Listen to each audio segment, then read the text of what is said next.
time to just 333. You can see there's a little bit on the radar right now, and we're going to continue to watch that. We can just go ahead and take the radar, even if it's full without me. We can see that for the most part, we're going to see this little bit of green here, just south of Greenwood, about to cross over I-20. But as we go forward in time, it starts getting bigger.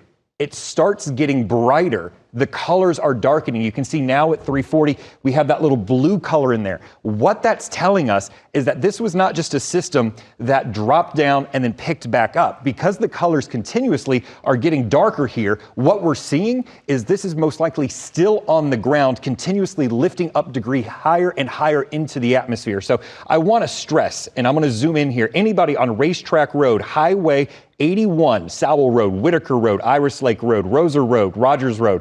I know I'm listing them out really quickly, but it's really important for folks in these areas to get to your safe place now if you haven't already. In fact, Ola High School is now in the polygon as well. So folks over north of Ola, that's what we're going to be looking for as we go in towards, the next 15 to 20 minutes or so. So, when we talk about your tornado safe place, what we're talking about is going to be on Max 4. And I want to show you what that is because it's very important. We're going to be seeing the potential for, tornadoes in your area. So what do you want to do? You want to get into the most interior space in your home or in your building. So if you're in an apartment, get to that lower floor, even if it's inside of a stairwell.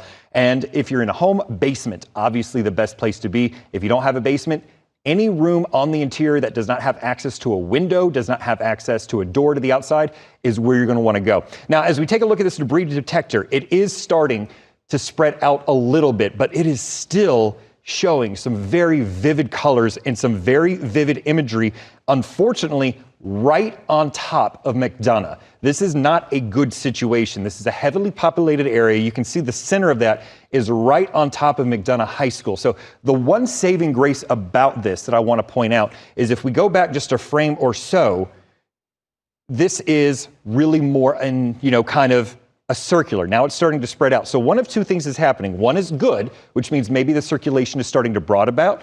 The other one, not so good. So I want to go ahead and take a look to see if maybe a secondary circulation was kind of developing there at the same time. I'm not really seeing that.